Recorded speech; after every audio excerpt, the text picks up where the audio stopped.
Hello, everyone. Welcome to the New Music Symposium hosted by the Korean Cultural Society of Boston, sponsored by Consul General of Republic of Korea in Boston. Today, I am really excited to have another wonderful guest, Dr. K. Kyrim Rhie, or E. Kyrim in Korean. Dr. K. Rhie is a composer of contemporary classical music, which often explores issues of belonging and the science of acoustics. She accesses a wide-ranging palette of inspiration from classical, film, European avant-garde music, as well as various literary and artistic traditions. Born in South Korea, she grew up in Los Angeles. Her immigrant experience since her teenage years has given her an artistic base as a hybridizer. Rhie's music is described by American Academy of Arts and Letters as vehemence and reticence, intimacy and plainness coexist. And she has found an increasing audience. Past highlights include performances by the Tanglewood Music Center Orchestra, the BBC Singers, the Seoul Philharmonic Orchestra, the Moscow Contemporary Chamber Ensemble, TM+, Ensemble X, Winsor Music in Mulieribus, and commissions by pianist Gloria Cheng and violinist Andrew Jennings, among many others. Her current projects include a chamber opera titled Quake, which is commissioned by Opera UCLA, and Five Petals, commissioned from the Los Angeles Philharmonic Orchestra, which will be premiered in the upcoming season. She's a recipient of many awards, including the Charles Ives Fellowship from the American Academy of Arts and Letters. And she was also the music fellow at the Radcliffe Institute of Advanced Study at Harvard University. More recognitions she won include those from the Ohio Music Festival, London Festival of American Music, the Tanglewood Music Center, where she won the Geffen Solomon New Music Commission, Seal Bay Chamber Music Festival, Aspen Music Festival and School, the Banff Center for the Arts, and the Chamber Music Conference and Composers Forum of the East, among many others.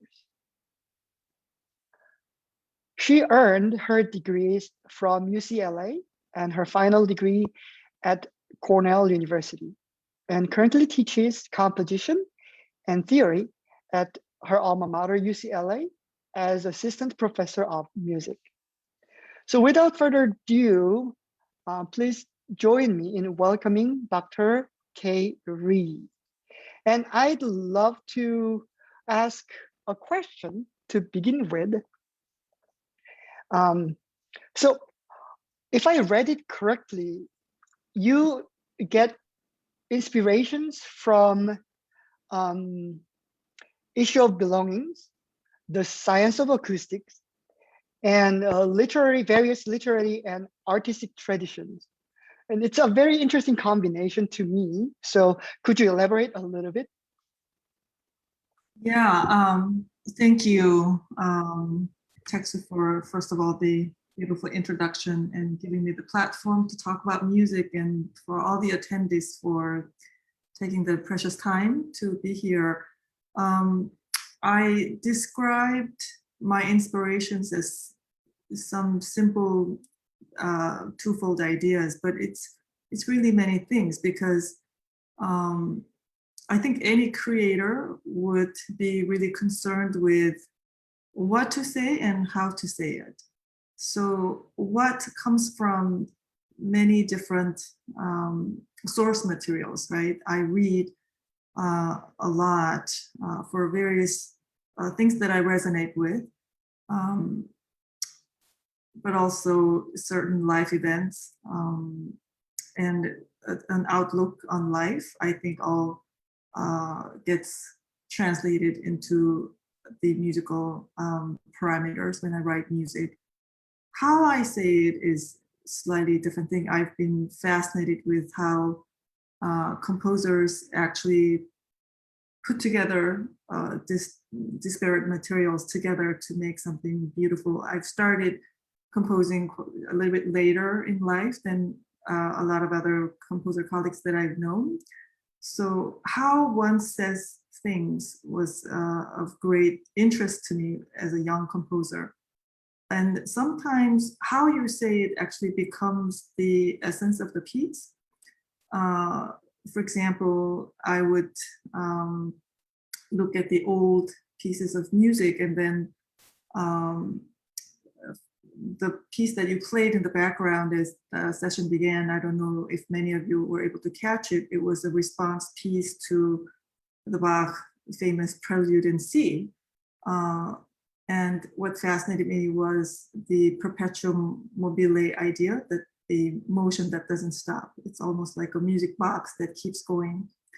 But for me, reinterpreting what had been done and my response to those ideas has always been one of the fascinating things, subjects.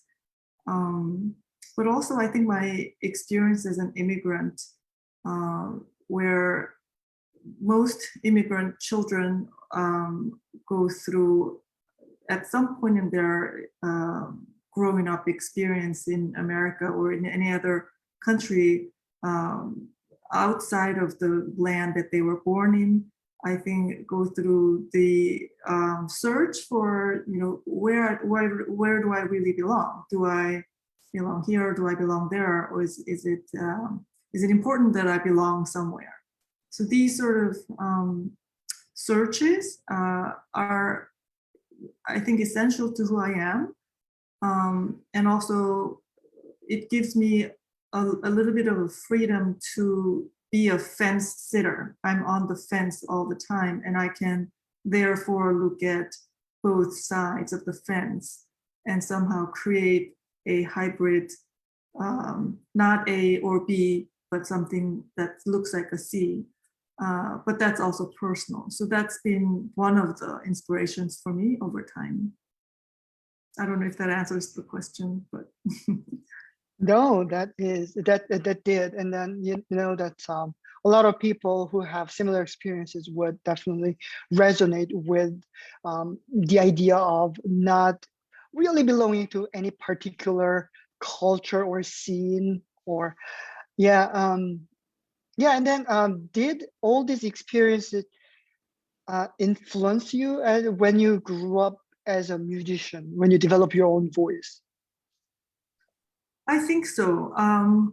It didn't really occur to me what I was doing. I mean, the awareness of what I was doing came much later. I think earlier, I was just fascinated with how certain themes, how certain sounds were put together to make up a new shape, a new form, and something that's coherent. And so the structure, all those compositional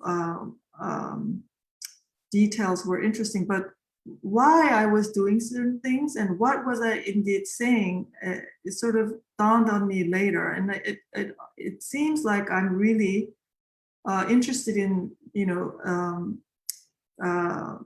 something that seems like one thing, but it's actually layered with different meanings. And I think that comes from like films, right? There are like different sort of narratives simultaneously happening. And then one thing disappears and then another thing emerges. That sort of idea. So always kind of working with more than one thing, at least two or more things has been sort of my trope, I think, a big narrative in my work. And also the color and color of sound, the acoustics of the instruments, what the instruments can do. Extreme sort of gestures or the color combinations. Those are, of course, I'm sure, all composers' concerns, but I sometimes just focus on, a very limited amount of material sources. So, yeah. Yeah, no, I think that was obvious from your the piece we listened to before the presentation began, the Prelude in C, which is also from very minimal material, and I was fascinated by the color you can extract from a single instrument of the piano. So yeah, I was really fascinated. Is the piano your main instrument, or how did you get to know the instrument so well? Yes, piano was my first instrument. I studied piano since I was young, and I actually started college as a piano major, and I had an arm injury which prevented me from really pursuing a professional career.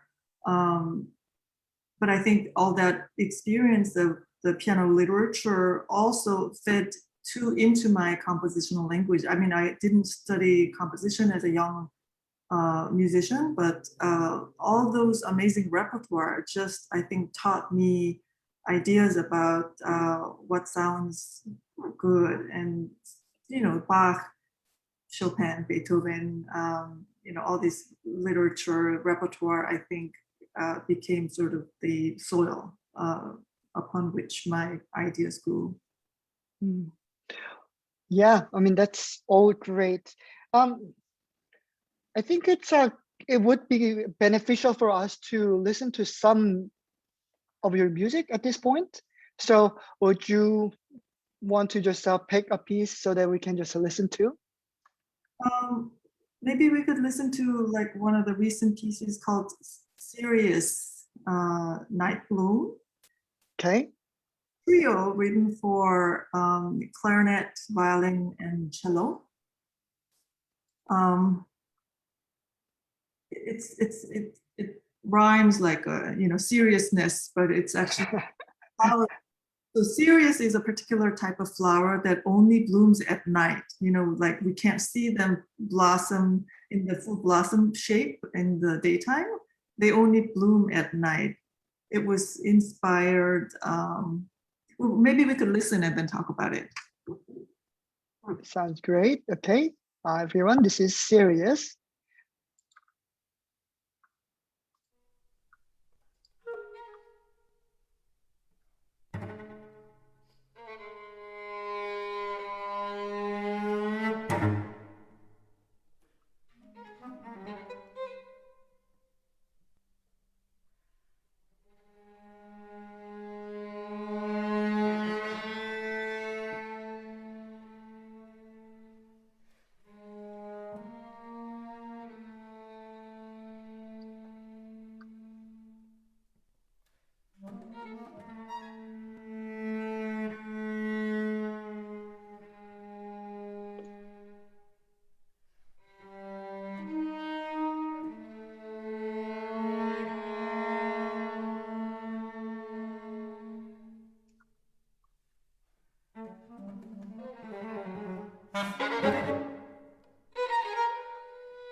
I think this was the excerpt that we had.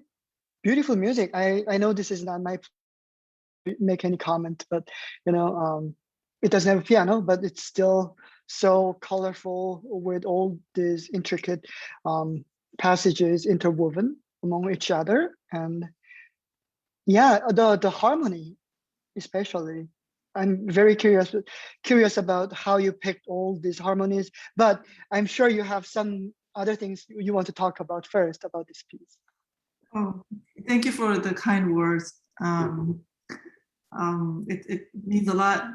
I'm among, you know, a group of really talented composers. I've been watching your series, and I'm very honored. But this piece, it has, so the acoustics, of course, are sort of very important, right? There's this, you know, attack and decay and the frenzy that starts the piece. But like I was talking about how, you know, I like the structure that starts in one way, but it becomes completely something else at the end. So the end, you know, you heard how very, very soft, almost inaudible dynamic level of the clarinet multiphonics. That's how the piece ends. So that continues for about maybe 3 more minutes, and it's very quiet. So the genesis of the piece is actually from my personal experience when my father was very ill. All of a sudden, he passed away 2 years ago, and it was in the hospital. So, you know, all in the span of like 2 weeks, we found out that he had, you know, this cancer, and we were all very surprised. And there was a lot of frenzy, and I was spending a lot of time in the hospital. And in the end, I was really resigned. We knew how serious it was, and I was spending the night hours finishing this piece, actually writing in because he was able to hear, but very, you know, it was the quietest hours in the hospital room. And there was, you know, an image formed in my head about, you know, how hospital rooms usually have the flowers for, you know, and it was the quietest hours that I was able to kind of look at his life. And also from the frenzy of all this drama of the illness and the intensity of such an event was kind of crystallized into something very peaceful. And I was able to kind of reflect on his sort of immigrant experience where my dad was a writer, and once he moved, he no longer devoted any of his time into creative writing. He was working for a newspaper, not doing any of his own creative work, but he was basically just, you know, busy putting food on the table. And so I didn't know how he was able to endure those years without being able to do what he always knew how to do back, you know, in Korea before we immigrated. And, you know, I was going through the hospital papers in his desk at home, and then I discovered these paperworks that he kind of collected as like potential source materials of his next book that he never got to finish. And, you know, I thought about those night hours where he was kind of celebrating, like, you know, by himself. And so I thought about these night flowers, like only blooming at night, you know, sort of metaphorically representing his life. And a lot of immigrant lives that are sort of spent in, you know, busyness of just, you know, bringing the food to the table, but not really being able to pursue the secret passion.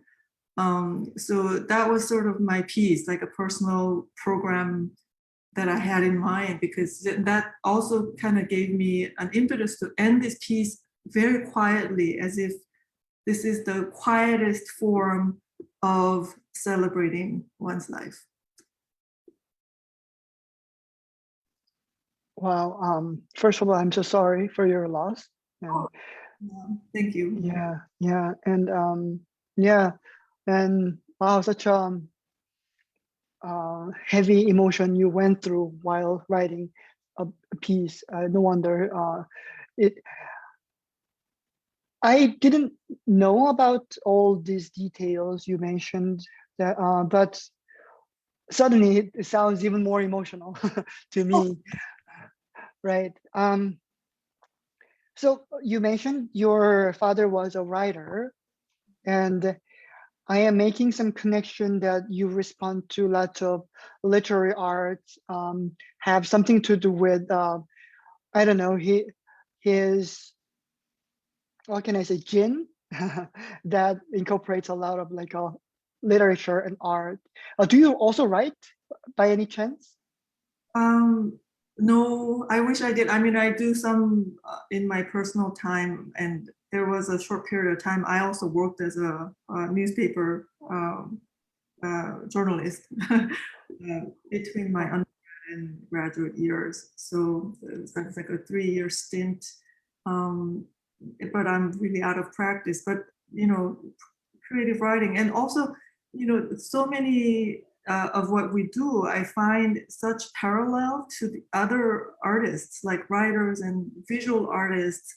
I respond to when I look at paintings, and, you know, I think we are basically doing very similar things, just using different media. So I love getting inspired by these works, and I find inspirations about form or, you know, colors or the emotional intensity and things like that. So perennial. Yeah. Wow. Yeah. Okay. I totally understand. I mean, we are also writers in different ways, for sure. Composers are writers. But to be more specific, I found you have some songs that actually have text. So, and I am expecting that your sensitivity is somewhat different from what many others might have.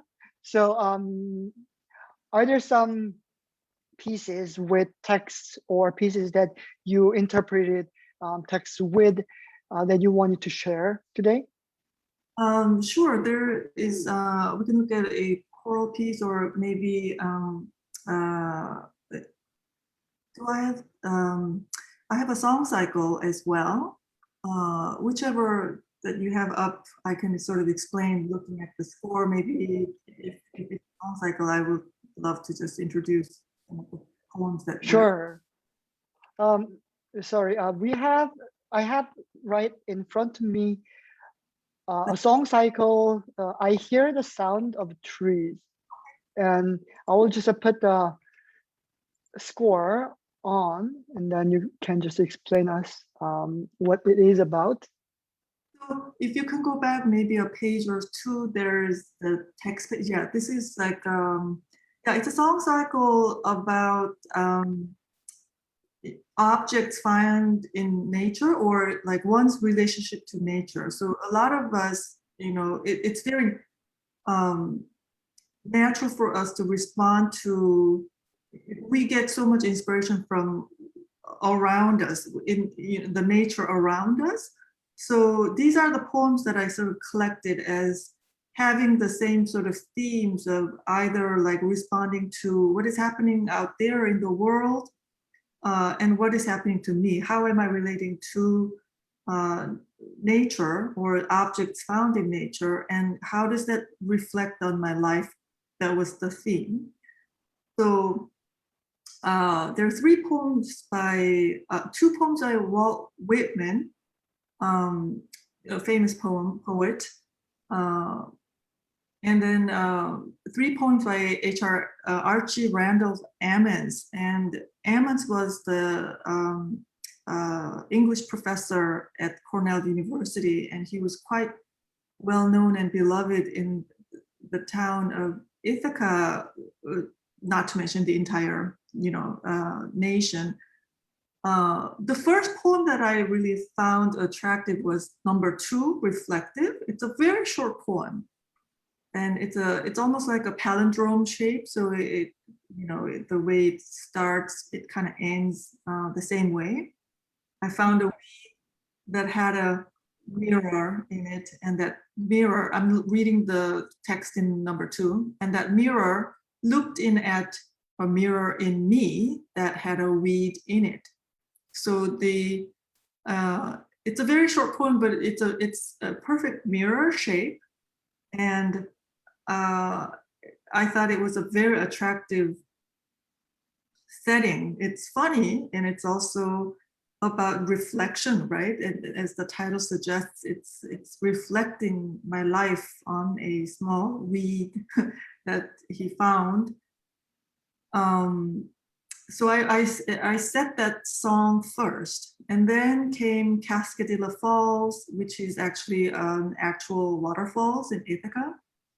And that's also by Archie Randolph Ammons, and he basically talks about his journey through a hike alongside the Cascadilla Falls, and he picks up a small stone, and then he kind of reflects his life as if it's a waterfalls. It's it's this stream of water, and his doubts about life, or his concerns of not knowing where he belongs in this moment in time in life.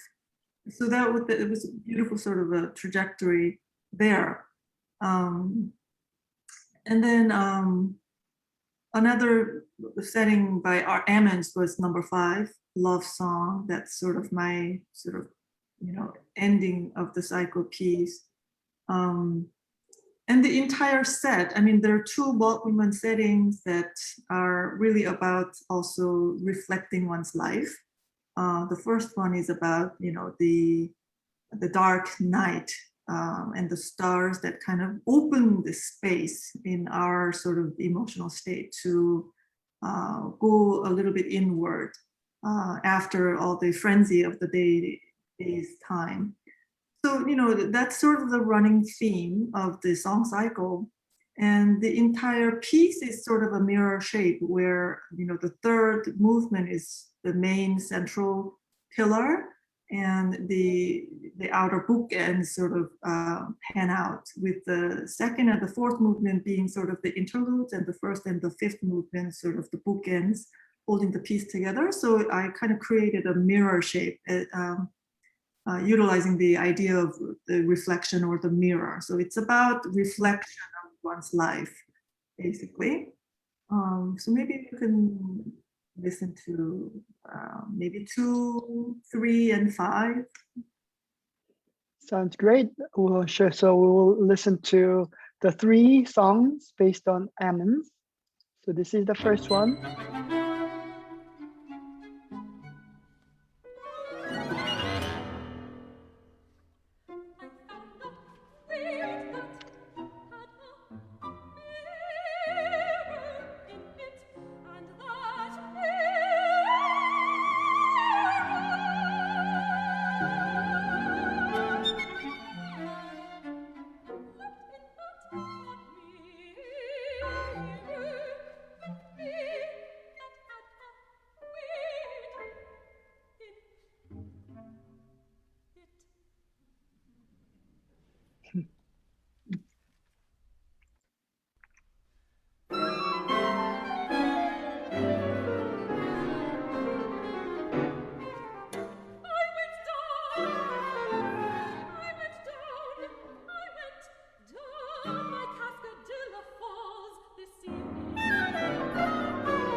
Okay, we're moving to the love song. That was Nat.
Yes, I second on the applause. I can hear the like applause coming, exploding, and I agree with all the audience listening to the piece. And I wish I had more vocabulary to say something else than beautiful. Really, really, there are just so many layers and textures in the piece.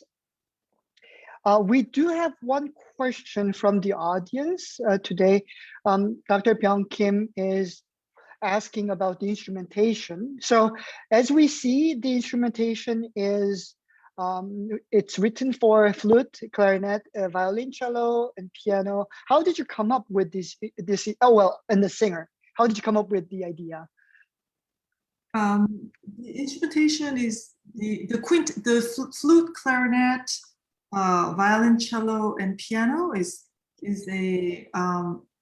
considered a small orchestra for me because of the woodwinds and then the string section, and then piano can do the percussion or a lot of the supporting work, both pitches and also the percussive effect.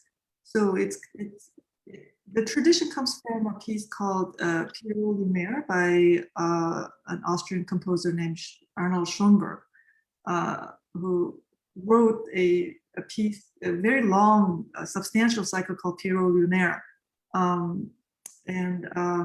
After he's written this landmark piece, this particular ensemble is called a Piero Quintet. So I just love the idea of this compact orchestra being able to accompany the singer. And the poets are, of course, both male poets, but the singer, I chose the soprano voice because I just felt like I was almost the narrator, because I resonated with the poem so much, because at the time of writing these pieces, I was so lost moving away from LA to Ithaca, and I was very I hit a dead end with my composition. So I was very much like sympathizing with the poet, saying, where is my life going? And I was walking down the same Cascadilla Falls, and I was like, I have to write this. So, but it was through sort of my voice, which I'm a female composer, so I chose a soprano to sing the set. But this piece has been sung by a tenor, and it works quite well, so I think it can work both ways. Okay, well, very economic. You wrote one piece and then you could work in two different settings. Yes. And right, yeah, I mean, compact is a good word to describe this music. I am also impressed by,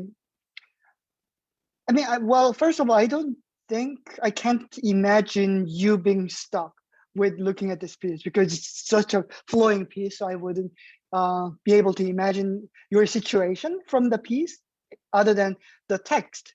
But what I see instead is just you choose every single note really carefully. So that resonate with the idea of poetic and compact. And we have one comment from Facebook, and which is I think much better than what I could say. So what a poignant reflection on a beautiful piece. Thank you. Yeah, that was from Marianne Kim. And so who performed the piece? This was Evelyn de la Haye, a Canadian soprano, and the players are actually the new from players of the Tanglewood Music Center. Yeah, so the quintet was formed by the New Music Special group at the Tanglewood Center, and the singer was from Canada. A beautiful singer, a wonderful singer. Yeah. No, I mean, they did a wonderful job, like so musical. And I may just say this because I know some of the other pieces that are coming, but the last movement sounded to me like early music, some sort of like a reminiscence of early music in that the flute and clarinet sounds like almost like a recorder for some reason. Maybe just I was thinking wrong or because of my knowledge of today's program, but is that okay if I interpret it in that way? Absolutely. I, I think that particular movement has uh, definite traits of my love for the older music. I get a lot of inspiration from the Renaissance, medieval, all these weird sound like, and I also wrote a response to the Baroque piece, Bach's piece, but these early music always kind of gives me, like a sense of timelessness, that I'm actually a time traveler. I'm accessing this old sound world and the emotions that always existed universally. So but it also kind of it has a very simpler harmony and chords, and so it can sound like a, in a way, like a song, like a modern song, but in an old way. So I think as somebody actually commented that that's a movement that kind of speaks Americana for me, and the other movements may not so much. And I have other music that speak very different kinds of harmony, very jagged, but this is very pretty. So yeah, so I've been getting very different comments about this movement, the last movement. So I'm very happy that there was that interpretation about the relationship to the older music. Okay, I'm glad. And speaking of which, I found you have a response to a Flow of My Tears by John Dowland. And I think that this is a great time for us to talk about that piece. Would you mind explaining a little bit about the piece?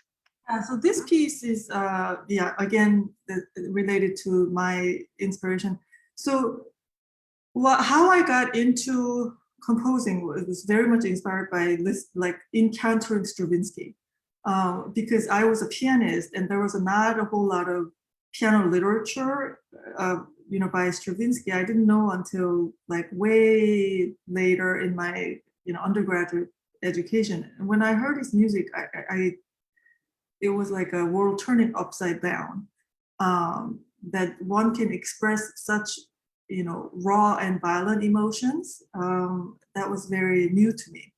So I was fascinated with, Stravinsky for a long time, and then I also discovered his love for, Cavalli, and Gesualdo, really weird medieval chromatic music.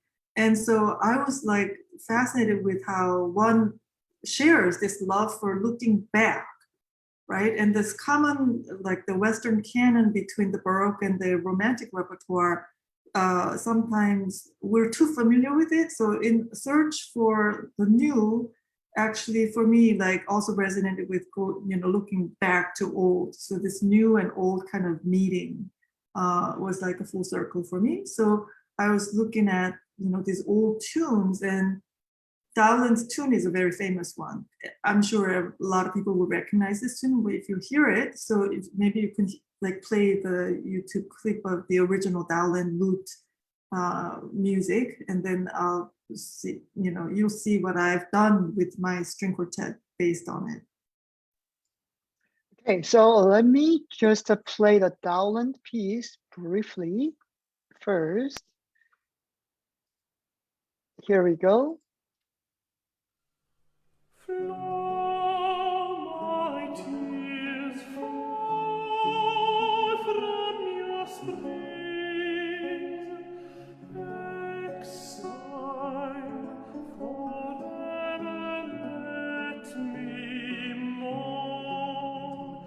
When night's black bitter sad infamy sings, there let me live for long. Yeah, I mean, I'm totally with you in that. I love this piece as well. Okay, so let's listen to your own response to this beautiful Gowland song. Okay, and this is the score, and we will listen to the piece.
Okay, we will skip to another part of the same piece.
What a surprising ending. So gorgeous piece, very effective, and I can clearly hear the dowland as there was a comment I saw. Yeah, like a gorgeous, and I was clearly able to hear the dowland from more the holistic appearance. You know, you can see the melody as its original form, but now at the end, like it's almost like so dismantled, basically, right? So could you tell us about what you did? I mean, we can hear it, but I'm curious about your process, actually. It's a variation, and I actually was inspired by a lot of the string quartet repertoire of the modern century, and I actually quote some in the piece. So it's not just Dowland, but I quote Harvey, I quote Ligeti, and I pull from a lot of inspirations that just taught me about how to write for this ensemble, because this was my first quartet writing, and it was daunting for me, and so I chose a very simple kind of a form. So Dowland is, of course, very clearly laid out in the beginning, but it's basically taking away the elements from it, and it's really, and in the end, it becomes about the central pitch D, around which everything sits on.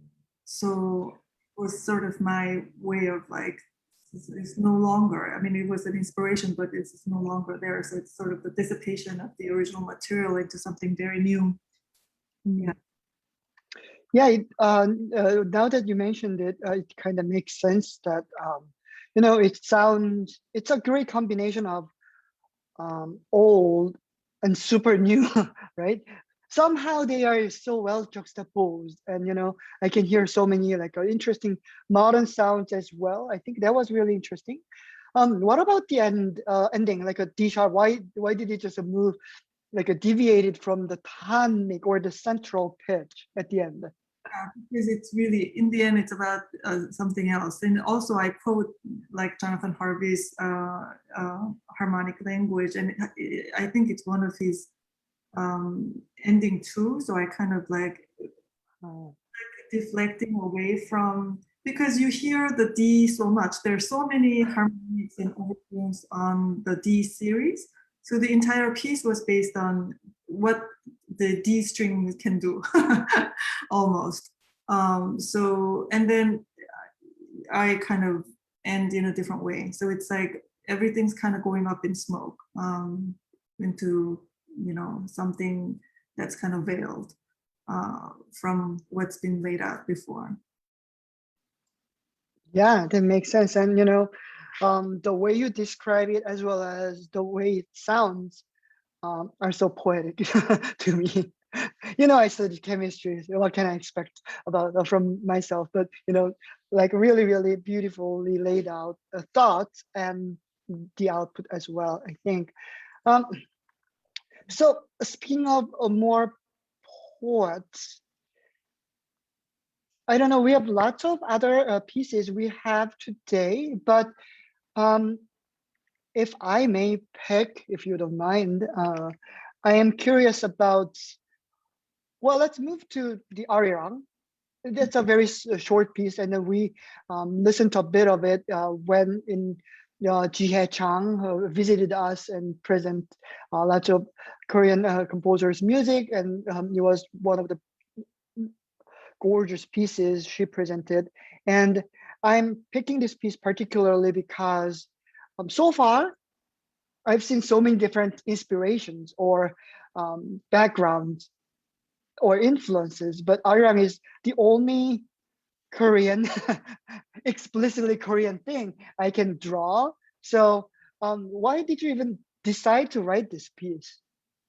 I think because Arirang is one of those tunes that just lives in me, and I'm sure all Koreans. And so this was one of the movements of the miniatures, a series of miniatures that I had written, but I wrote it in like one sitting. It was like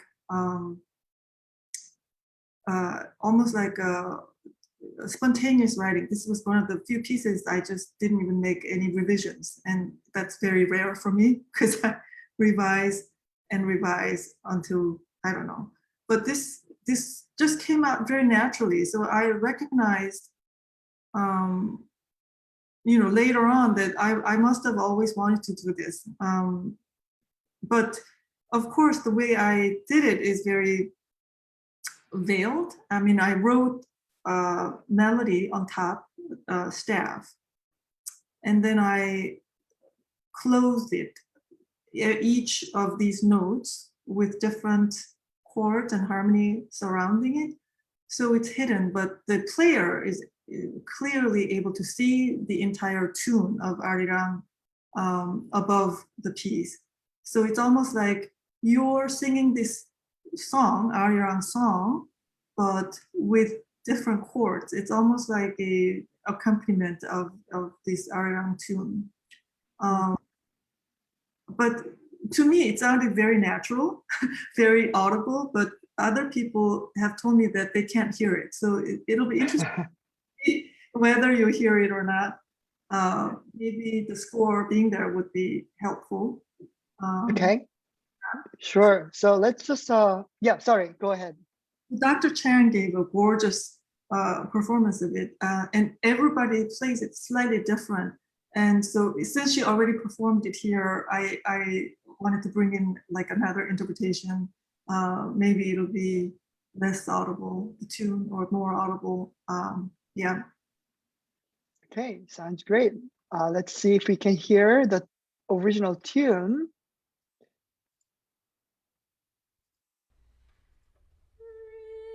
Oh, not this piece.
Another beautiful piece. And well, to me, knowing the tune or the original tune, it's just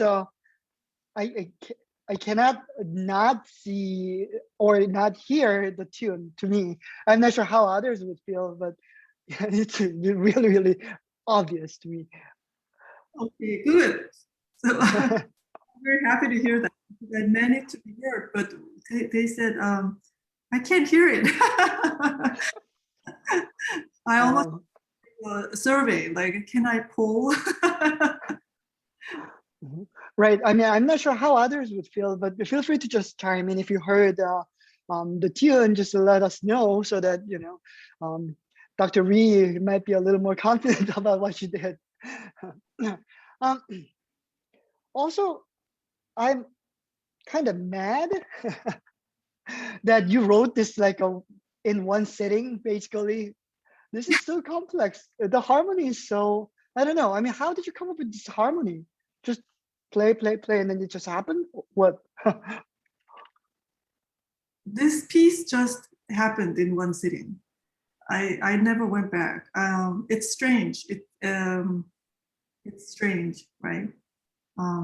But I don't have those experiences very often at all. So don't be mad because it doesn't really happen. No, yeah, I'm half joking, but I mean, that's still really, really like impressive that you wrote this in one sitting. So all the chords were just intuitively chosen, basically. The chords are definitely they're bluesy chords, right? There are a lot of seventh chords That I don't hear. and stacked seventh, basically, right? So, but I also kind of like, I mean, the recurring, I kind of call them pillar chords, like those very, the extreme end chords, the top and bottom that opens the piece and happens in the middle twice and then it ends the piece. So that's sort of like it's sort of my experience with the Korean sound, like the bell sound. It's this very meditative experience. This piece is very peaceful, right? So and then there was a middle section where so that's that's a bitonal sort of clash, and it's almost like a dream land. So it's heard clearly, but it's against something. So I think that's almost like my experience. Like you're kind of looking at something through another lens, right? So it's veiled. So that kind of thing, I think, was probably intuitive to me because I love my heritage as Korean. And whenever I go to Korea, I feel this enormous sense of like being at home. It's very strange. I left many years ago, 30 some years ago. But whenever I land back, I just immediately feel such affinity, and there's a little bit of a grief, I think, sadness to having left the place I love. And so I think that's a little bit sort of it's the undercurrent of this piece. The harmony is a little bit bittersweet. And it's also through like a shard of, fragmented glass or something. It's not to your face. It's a little bit, curtained. So I think that's sort of that was the state of my emotion when I thought about Arirang. It's something that I treasure, and I think it's very precious. But I was standing a little bit, by force, right? I was so that sort of state of emotion or a mind might have really played into the choice of pitches or the harmony that I picked, I think. Yeah, what's interesting to me from what you just said was a little bit about your immigrant experience. So every immigrant has his or her or their own story, I'm sure. And so when exactly did you come to the States, and then how was it when you came to the States? And I think I became curious about this because I see a lot of multi layers in your music, and that's exactly what you just mentioned Right. as your experience. Yeah. So when I came, I was a ninth grader, so I was a teenager. So I went through high school onwards. And at the time, it was in the like late 80s, and Korea was, in a very transitional period. I think before then, I think we were still kind of coming out of, a difficult third world sort of status. And then with the Olympics, I think Korea became like a burgeoning, thriving country. And so I left the country right at the cusp of that transition. So when I went back to Korea in my 20s and 30s, every time I went back, it was like unrecognizable. But things in the States moved very differently, right? Slow. And, I also, it's a very difficult time to transition as a teenager because I grew up in Korea, my main language being Korean and everything. But, I was busy sort of becoming acclimated to the new culture, new language, new school system and everything. So this issue of identity didn't really come up until later. Like even, I think I still grapple with it now, right? And whenever I go back, I think about my music and why I write music the way I do. And sometimes I think about the disparities, like you mentioned, the multi-layers. I mean, I look at Korean landscape and I just think this has to do something. This has to do with why, like I look at the mountains, right? Like immediately I go to Seoul and then I see these beautiful mountains, dramatic mountains, nothing like the ones we see in California. Like it's not, rolling hills, or it's not this, vastness. It's very dramatic, and it's like I went to Sorak Mountain at one point for a hike, and then I took this turn, and then it was a completely different mountain. And it was very dramatic. And this sort of lines that we see, I saw growing up, must have had something to do with the intensity of and the love of drama. I don't think Koreans can write something like minimalism. It's this. I don't know. It's really something very internalized. The way we experience the arc of events is very different, I think. And so I think, and also my identity as a woman, I think about this a lot. And, I think about why certain composers choose to express certain things in a more Western ways versus the more traditional way. One reason simply being like I don't have a lot of knowledge in the traditional Korean music, which I would still love to do. I find it fascinating and beautiful. But I grew up with, first and foremost, with the Western repertoire, even in the Korean school system.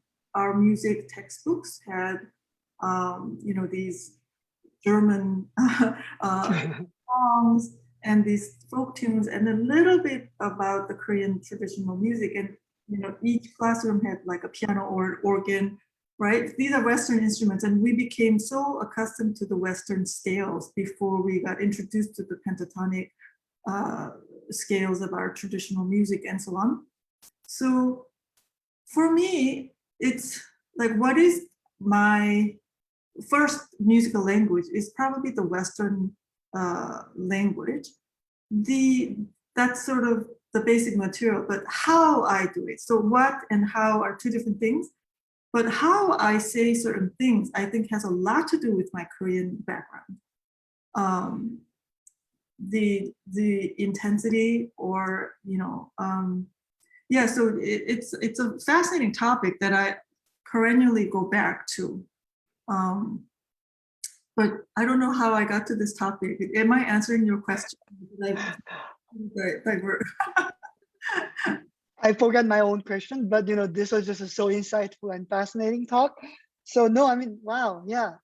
And it goes way back to the very first statement about how and why. And I think and that has something to do with your idea of reflection in your first piece you shared today.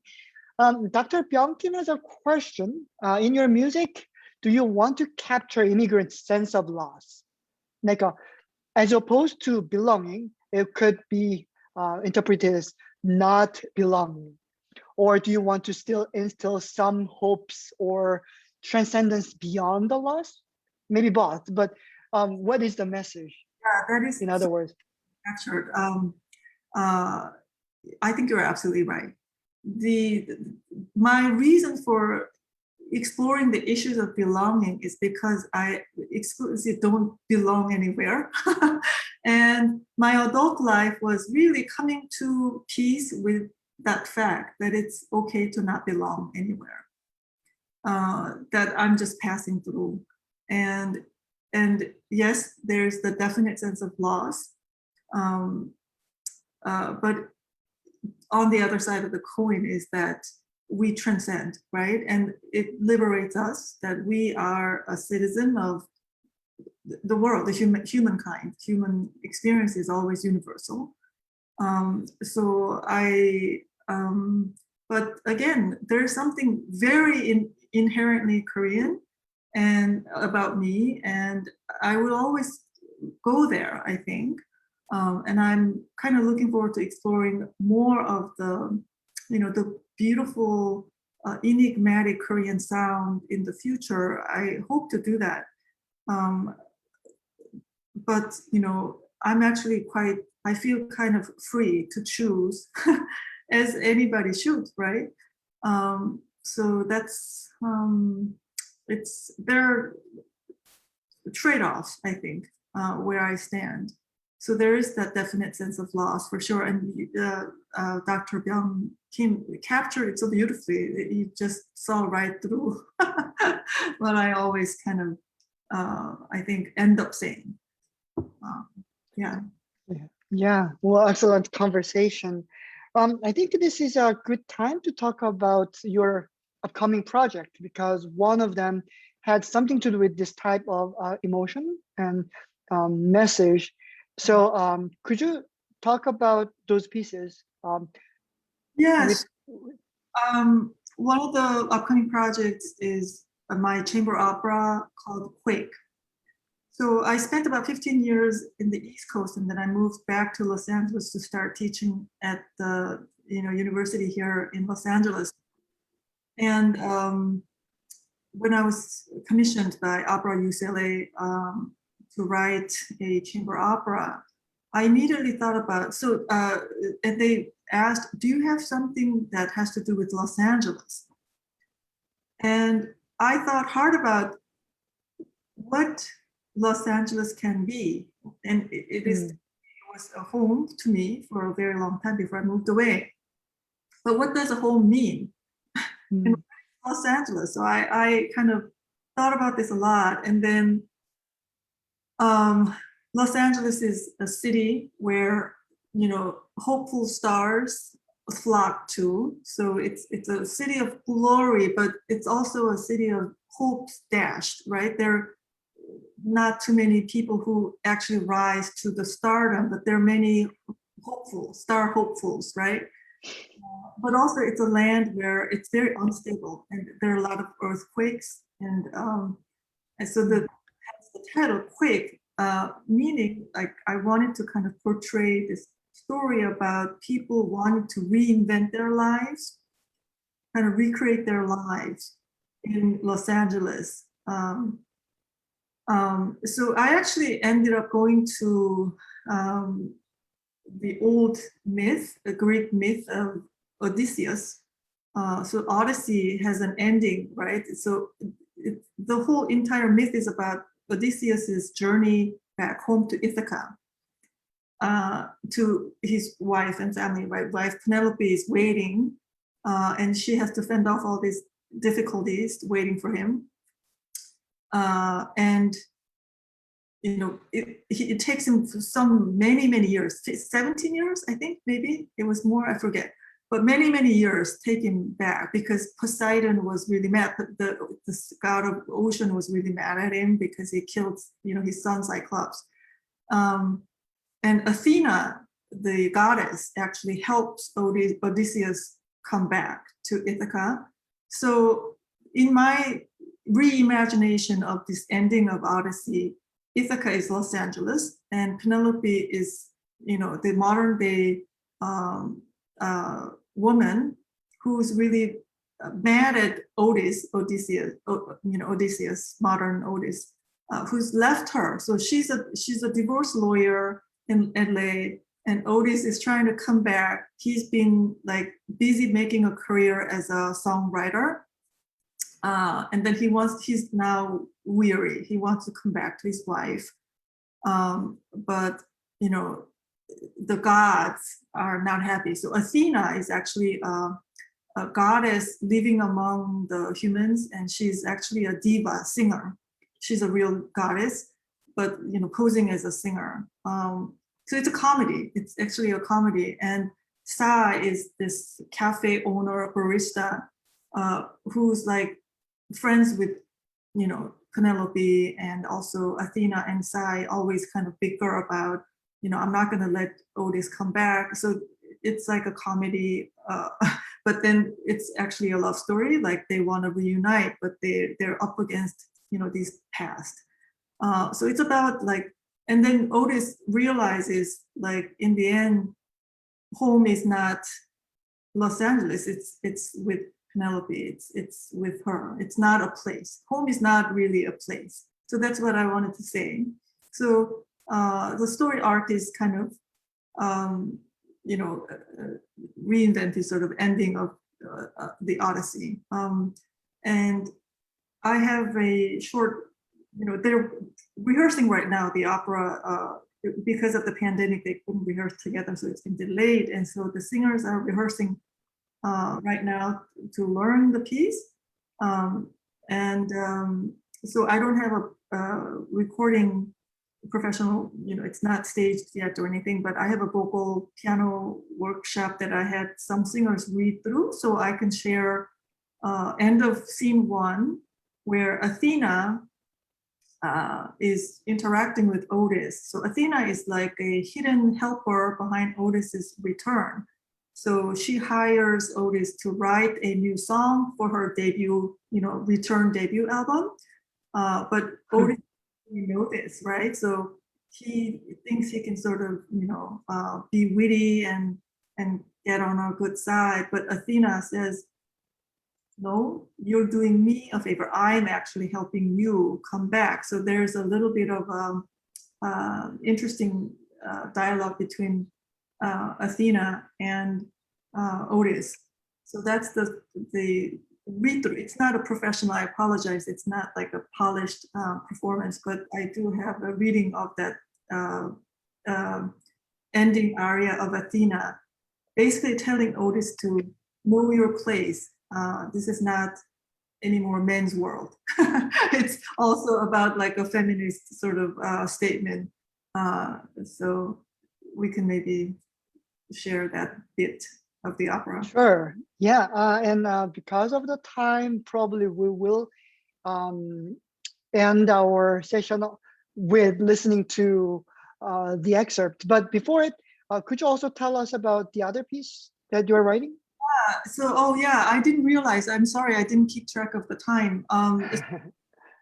Yes, I do have another upcoming project commissioned by the LA Philharmonics. It's a song cycle, and I use texts by Teresa Hakyung Cha, dictate, and then 3 other poems by the modernist poets from the Japanese occupation era.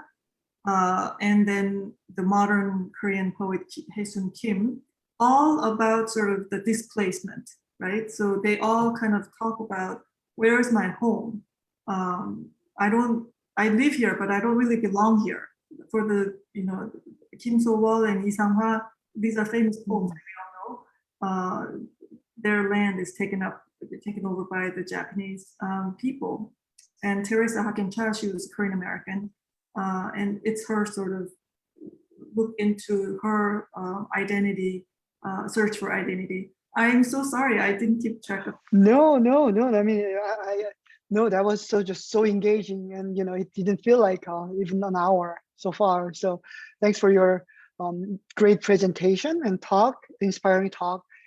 So next week we will have two guests, Michael Sidney Thompson and Jisun Lee, who are currently in South Korea, and we will talk about their music and their experiences as non-Korean composers in the land of Korea.